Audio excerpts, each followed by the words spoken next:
নিশ্চয়কৈ এখন ঐতিহাসিক বিল আৰু শীতৰ আগমনৰ লগে লগে এই বিললৈ আগমন ঘটে বিভিন্ন প্ৰজাতিৰ চৰাই। আৰু মই বৰ্তমান উপস্থিত আছো চামগুৰিৰ বিলত। আৰু এই চামগুৰি বিলত দেখিবলৈ পোৱা যায় যে নতুন বছৰ অহাৰ আগমুহূৰ্তত বিভিন্ন চৰাই আগমন ঘটা পৰিলক্ষিত হৈছে। মই কেমেৰা পাৰ্চনক এই বিলৰ পৰিৱেশ দেখুৱাইছো। এইখন হৈছে চামগুৰিৰ ঐতিহাসিক বিল।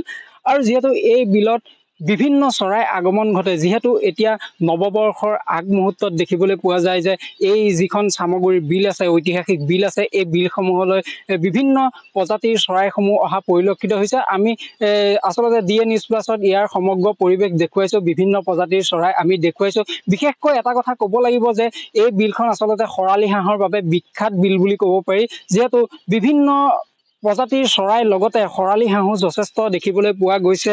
আৰু এনেধৰণে এতিয়া যিহেতু শীতৰ আগমন হোৱাৰ লগে লগে দেখিবলৈ পোৱা যায় যে বিভিন্ন প্ৰজাতিৰ চৰাইসমূহ আহি এই বিলত চৰে। আৰু এই চৰাইসমূহ বিভিন্ন স্থানৰ পৰা আহি পেলাই এই বিলত পৰা পৰিলক্ষিত হৈছে। মোৰ লগত স্থানীয় লোক আছে, কি ক'ব যিহেতু নৱবৰ্ষৰ আগমুহূৰ্তত চামগুৰি এখন ঐতিহাসিক বিললৈ বিভিন্ন প্ৰজাতিৰ চৰাই আগমন ঘটে, কি ক'ব? ধন্যবাদ। আগন্তুক নৱবৰ্ষ তথা ভোগালী বিহুৰ আপোনালোকক সকলোলৈকে ওলগ জনাইছো। আচলতে চামগুৰি এখন ঐতিহাসিক বিল। এই বিলত আমি শুনামতে এইটো এটা উচ্চ খুৰাৰ যিটো খুৰাৰ দৰে এটা আকৃতিৰ বিল। এটা সময়ত জাকে জাকে যিটো কুঁৱলী আছে, মানে কুঁৱলীৰ ফাকে ফাকে কুঁৱলীৰ মাজে মাজে যিটো খৰালি হাঁহৰ যিটো আগমন আছিলে আজিৰ পৰা 20-25 বছৰ আগতে, সেই পৰিৱেশটো বৰ্তমান নাইকিয়া হৈ গ'ল। কাৰণ আপোনালোকে দেখিছে যে চামগুৰি বিলৰ এটা ঐতিহ্য আছে। আমি শুনিবলৈ পাইছো যে প্ৰকৃতিত্ব নামেৰে 1996ত এটা নামাকৰণ কৰিছিলে। বিলখনৰ প্ৰকৃতিত্বৰ ওপৰত গুৰুত্ব বহুত দিছিলে, সেই গুৰুত্ব বৰ্তমান কমি গ'ল। আৰু এটা সময়ত এনেকুৱা আমি শুনিবলৈ পাইছো, দেখা নাই অৱশ্যে, জ্যোতিপ্ৰসাদ আগৰৱালাৰ নিচিনা ব্যক্তি এই বিললৈ আহিছিল পৰিভ্ৰমণ কৰিবলৈ, আৰু ইয়াতে তেখেতৰ এটা কলম হেৰাইছে বুলি এটা আমি শুনিবলৈ পোৱা তেনেকুৱা এটা আছে। গতিকে তেনেকুৱা এটা ঐতিহাসিক বিলৰ বিলৰ পৰিয়াল ৰাইজ হিচাপে আমি সঁচাই মানে এটা সৌভাগ্যৱান আছিলো। কিন্তু বৰ্তমান যিটো পৰিৱেশ, সেই পৰিৱেশৰ কাৰণে আজি দূৰ দূৰণিৰ পৰা যিখিনি চৰাই আহিছিল, বিভিন্ন প্ৰজাতিৰ চৰাই এই বিললৈ আহিছিলে, কিন্তু সেই পৰিভ্ৰমী চৰাইবিলাক বৰ্তমান নাইকিয়া হৈ গৈছে। বহুত কাৰণ আছে ইয়াত নাইকিয়া হোৱাৰ বাবে। গতিকে সেই কাৰণবিলাক বিশ্লেষণ কৰিবলৈ নাযাওঁ আচলতে।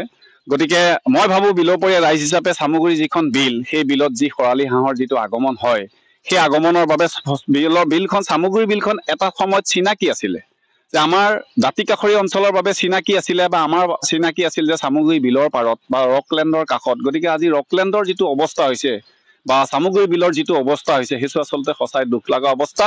গতিকে মই আপোনালোকৰ মাধ্যমত অসম চৰকাৰৰ মানে টুৰিজিম বিভাগলৈ এটা বাৰ্তা দিব বিচাৰিছো, যদি সময় থাকোতে যদি পাৰে এই চামগুৰি বিলখন পুনৰ আগৰ দৰে প্ৰকৃতিত্বৰ স্থানলৈ লৈ যাওক আৰু এটা পৰ্যটনস্থলীলৈ যাতে ৰূপান্তৰ কৰে, তাৰ বাবে আমি বিলপৰীয়া ৰাইজ হিচাপে আপোনালোকৰ ওচৰৰ মাধ্যমত আমি চৰকাৰলৈ এটা বাৰ্তা দিছো, যাতে এইখন এখন পৰ্যটনস্থলী কৰক। আৰু পৰ্যটনস্থলী কৰাৰ লগে লগে মোৰ বিশ্বাস, গতিকে অসমত এনেকুৱা এটা পৰ্যটনস্থলী নহব যে চামগুৰি বিলৰ যিটো নৈসৰ্গিক শোভা, সেই শোভা আচলতে বিৰল, অসমত ক'তো নাই মোৰ মনে হয়।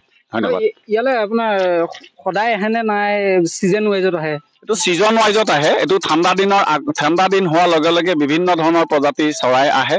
আৰু ডাঠ কুঁৱলী যেতিয়া থাকে, কুঁৱলীৰ মাজে মাজে আচলতে আহে। গতিকে আজিকালি কুঁৱলীও কম, চৰাইও কম। চৰাই বিভিন্ন ক্ষেত্ৰত কমি গৈছে, কাৰণ এটা হুলস্থুলীয়া পৰিৱেশ হ'ল, ডাম্পাৰৰ যিটো আগমন হ'ল, এই এনেকুৱা ডাম্পাৰৰ দৌৰাত্মৰ কাৰণেও মোৰ এটা মানে ব্যক্তিগত মত, হয়তো চৰাইখিনিয়ে নিৰিবিলি পৰিৱেশ বিচাৰে, সেই নিৰিবিলি পৰিৱেশৰ অভাৱ হোৱাৰ কাৰণে চৰাই বহুত কমিছে আগৰ তুলনাত। হয়, নিশ্চয়কৈ এইটো শীতৰ আগমনৰ লগে লগে দেখিবলৈ পোৱা যায় যে বিভিন্ন পৰিভ্ৰমী চৰাই এই স্থানলৈ আহে। আৰু আমিও আহি DA নিউজ প্লাছ আহি উপস্থিত হৈছিলো সেই স্থানত, আৰু সেই স্থানৰ পৰা আমি পোনে পোনে সকলো পৰিৱেশ দেখুৱাইছো।